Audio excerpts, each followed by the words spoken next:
हम इस वक्त मीनार पाकिस्तान का तारीखी ग्राउंड है और आज कप्तान का तारीखी खिताब इसी ग्राउंड में हुआ जाता है। इसलिए हमारे पास फैसलाबाद की मारूफ शख्सियत और साबका MP है उमर फारूक साहब खड़े हैं, इनसे बात करते हैं आज के तारीखी जलसे के हवाले से। आज का जलसा तारीखी होने जा रहा है, क्या कहेंगे आप?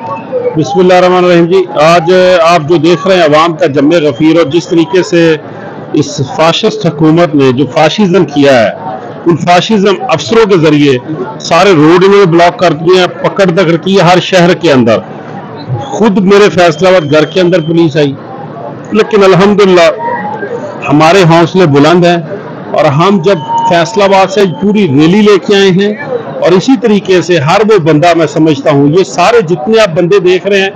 ये सारे सराउंडिंग पंजाब से हैं। लाहौर वाले अभी निकल रहे हैं और जब लाहौर वाले भी आएंगे तो मैं समझता हूँ कि यहाँ एक और ही आपको एक नई शक्ल नजर आएगा और जो एक अवाम का जम्मे गफीर है आज की इंशाल्लाह इस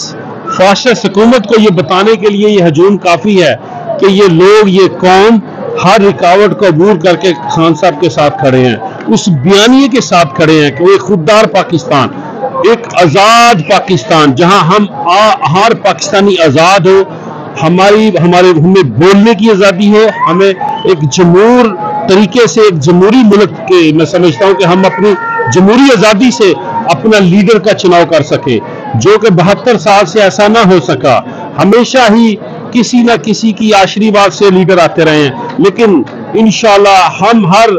खौफ से आज़ाद होकर, जो हमने खान साहब ने हमें बताया कि पाकिस्तान का मतलब क्या, ला इलाहा इल्लल्लाह, और ला इलाहा इल्लल्लाह हर आज़ादी, मैं समझता हूँ हर खौफ से आज़ादी देता है और हम उस खौफ से आज़ादी ले चुके हैं और अल्हम्दुलिल्लाह ये वो दिन दूर नहीं जब मैं आपको बता दूं कि इस पाकिस्तान के अंदर रूल ऑफ लॉ होगा, हर वो बड़ा बंदा, हर वो बड़ा अदारा रूल ऑफ लॉ के अंदर आएगा, जहां इंसाफ होगा। और खान साहब का, और हम खान साहब के साथ जुड़े क्यों हैं, कौम खान साहब के साथ खड़ी क्यों है, ये एक बहुत बड़ा रीजन है। रीजन यही है कि रूल ऑफ लॉ इंसाफ, रूल ऑफ लॉ इंसाफ। अगर कौमें कुफर पे तो कायम रह सकती हैं, ना इंसाफी और जुल्म पे कभी कायम नहीं रह सकती। और ये जो फाशिस्ट हुकूमत, ये जो एक एजेंडा, इम्पोर्टेड एजेंडा हमारे मुल्क के ऊपर नाफिज किया गया है, मैं समझता हूँ कि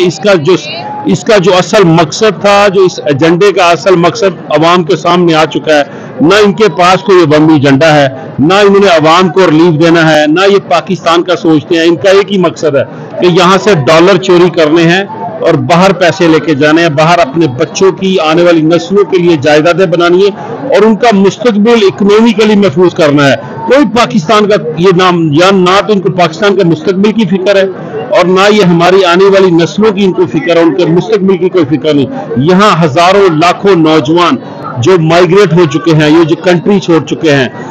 जिनके पास डिग्रीज हैं, वो अपने मुल्क के लिए एक असासा बन सकते हैं, अपने मुल्क का नाम रोशन कर सकते हैं। जब आपकी हुकूमत ही इंसाफ की बुनियाद पे नहीं होगी तो आप मुझे बताएं कि कैसे फिर जो पाकिस्तान का एक नौजवान है वो कैसे सोचेगा कि मुझे कैसे इंसाफ मिलेगा, कैसे मेरिट पे जॉब मिलेगी, कैसे मेरी आने वाली नस्लों के लिए वो मुझे एक जगह मिल सकेगी, एक स्पेस मुझे मुहैया होगी कि जहां पे मैं तरक्की कर सकूं। तो तरक्की इन्होंने की है 72 साल में, हर पाकिस्तानी नीचे का नीचे गया। आज देख लें 11 महीने के बाद में जो हालात पाकिस्तान के हो चुके हैं, जहां पाकिस्तान को खान साहब 3 साल में लेके गए थे और आज जिस नेच पे ये लेके जा चुके, यहाँ हर बिजनेसमैन परेशान है, हर, मैं समझता हूँ बिजनेसमैन से लेके मजदूर से लेके हर वो बंदा परेशान है, जो पढ़ रहा है परेशान है कि यार ये कैसा मुल्क है, हमारा मुस्तकबिल क्या है। तो ये कौम उसी जज्बे के साथ खड़ी है कि पाकिस्तान को चाहती है, आजाद पाकिस्तान को चाहती है, जिसका वजीर आजम खुददार हो। हमारी खारजा पुलिस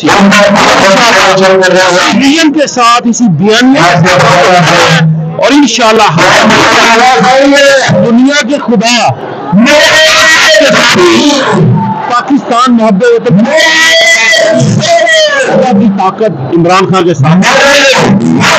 हमें जज्बा दे रही है। उस अल्लाह की ताकत से ही हम लोग खड़े हैं, उस अल्लाह के करम से ही हम खान साहब के साथ खड़े हैं और इंशाल्लाह पाकिस्तान आजाद होगा। पूरी जो हमारे आने वाली कौम